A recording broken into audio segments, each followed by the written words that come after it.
വിജയുടെ ഗില്ലിക്ക് കാരണമായ മഹേഷ് ബാബു സിനിമയെക്കുറിച്ചാണ് ഇന്ന് ഞാൻ പറയാൻ പോണത്. ഒക്കടു എന്ന സിനിമയെക്കുറിച്ചാണ് ഇന്ന് ഞാൻ പറയാൻ പോണത്. ഒക്കടു എന്ന സിനിമ എങ്ങനെ ഉണ്ടായെന്ന് വെച്ചാൽ, ഈ പടം ഡയറക്ട് ചെയ്ത് ഗുണശേഖറാണ്. ഗുണശേഖർ അസിസ്റ്റന്റ് ഡയറക്ടറായിരുന്ന കാലത്തെ ഉള്ള ഏറ്റവും വലിയ ആഗ്രഹമായിരുന്നു ചാർമിനാർ ബേസ് ചെയ്തൊരു സിനിമയാണെന്ന്.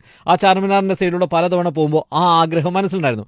അങ്ങനെ എന്ത് കഥ വേണമെന്ന് ഇങ്ങനെ ആലോചിച്ച സമയത്ത് രണ്ട് ഗുണ്ടകളുടെ കഥയെടുത്ത് സിനിമയാക്കാന്നൊക്കെ പറഞ്ഞ് ഇങ്ങനെ മുന്നോട്ട് പോയിരുന്നു. ആ സമയത്തായിരുന്നു മഹേഷ് ബാബുവിന്റെ ആദ്യത്തെ സിനിമ വരണതും ആ മഹേഷ് ബാബുവിന്റെ ആ പടത്തിന്റെ ലോഞ്ചിന് പുള്ളിക്കാരൻ പോണതും. ആ കണ്ടപ്പോൾ പുള്ളിക്കാരൻ മനസ്സിലായി എന്റെ പടത്തിലെ ഹീറോ മഹേഷ് ബാബു ആയിരിക്കണം. അങ്ങനെ മഹേഷ് ബാബുവിനോട് ഒരു ത്രെഡ് പറഞ്ഞു, ഒരു വൺ ലൈൻ പറഞ്ഞപ്പോൾ മഹേഷ് ബാബു പറഞ്ഞു, നമുക്ക് ഈ പടം ചെയ്യാം, നീ തിരക്കഥ എഴുതുന്നു.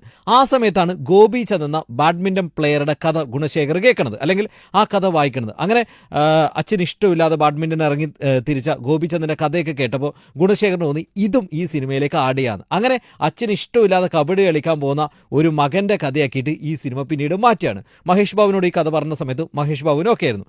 അങ്ങനെ ചാർമിനാറിന് വേണ്ടിയിട്ട് അന്ന് ചാർമിനാർ ഷൂട്ടിന് കൊടുക്കില്ലായിരുന്നു. അന്ന് ചില പ്രശ്നങ്ങളൊക്കെ ഉണ്ടായതുകൊണ്ട് ഷൂട്ടിന് കൊടുക്കില്ലായിരുന്നു. അതുകൊണ്ട് ചാർമിനാറിന് സെറ്റ് ഇടേണ്ടി വന്നു. അങ്ങനെ രാമോജി റാവുവിനോട് ഈ കാര്യം പറഞ്ഞ സമയത്ത് പുള്ളിക്കാരൻ ഓക്കെ ആയിരുന്നു. പക്ഷേ പിന്നീട് എന്തൊക്കെയോ പ്രശ്നങ്ങൾ വന്ന് രാമോജി ഈ പടത്തിൽ നിന്ന് ഒഴിവായി.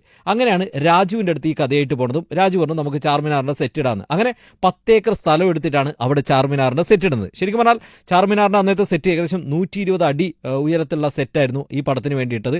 ഏകദേശം 3 മാസം കൊണ്ട് 300ഓളം ആൾക്കാരാണ് ഈ പടത്തിന് ഇത്രയും വലിയ സെറ്റ് ഒരുക്കിയത്. ഇനി ഈ പടത്തിന് വേണ്ടിയിട്ട് മഹേഷ് ബാബു കബഡി പഠിച്ചിട്ടുണ്ടായിരുന്നു. കബഡി പഠിച്ചാൽ പോലും ഈ പടം ഷൂട്ട് ചെയ്യുന്ന സമയത്ത് പല തവണ മഹേഷ് ബാബുവിന് പരിക്ക് പറ്റിയിട്ടുണ്ടായിരുന്നു. ഇനി എൻ്റെ ചോദ്യം ഇതാണ്, ഗില്ലിയാണ് ഏറ്റവും കൂടുതൽ ഇഷ്ടം അതോ ഒക്കിടുവാണോ? കമൻറ്റ് ചെയ്യൂ, ഫോളോ ചെയ്യാൻ മറക്കരുത്.